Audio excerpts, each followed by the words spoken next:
Duha ka adlaw sa di pa magsugod ang nominaryo alang sa balaang bata Senior Santo Niño, gihimo kagani ang send-off sa mga barangay umubantay dining maong kalihukan.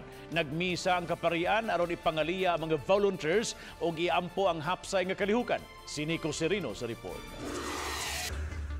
Sa Pilgrim Center sa Basilica, nagtapo kaganihang buntag alang sa santos nga misa ang mga moserbisyo sa Fiesta Senior.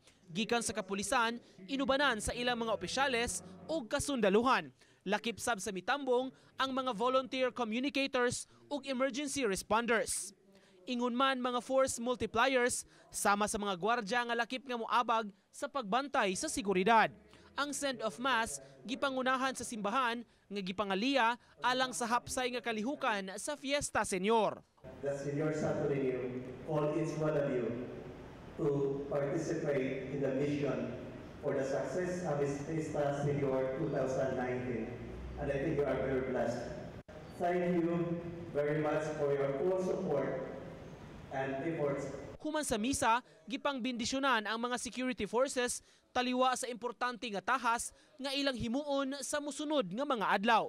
Giklaro sa kapulisan, andam na sila nga mo-secure sa Subo alang sa Fiesta Senior ug Sinulog Festival. Matagal nating trabaho to sa pagbigay ng safety, security, other services sa mga devotees ng Cebu. So we came here to also ask blessings and to tell the people that we are ready to face challenges of this security engagement.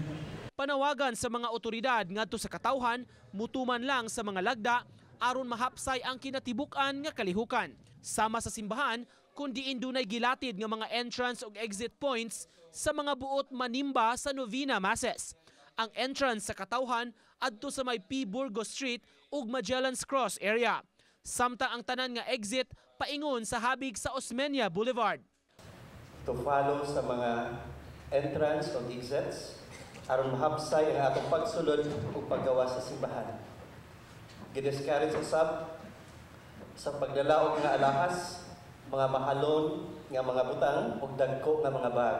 The PNP installed CCTV and then they are now installing it, the MAC at the Cebu City Hall.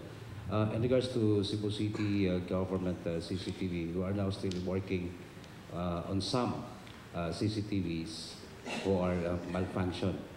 But yesterday we started the repair and then the change of cables. Uban ni June Solon, Nico Sereno, Balitang Bisdak.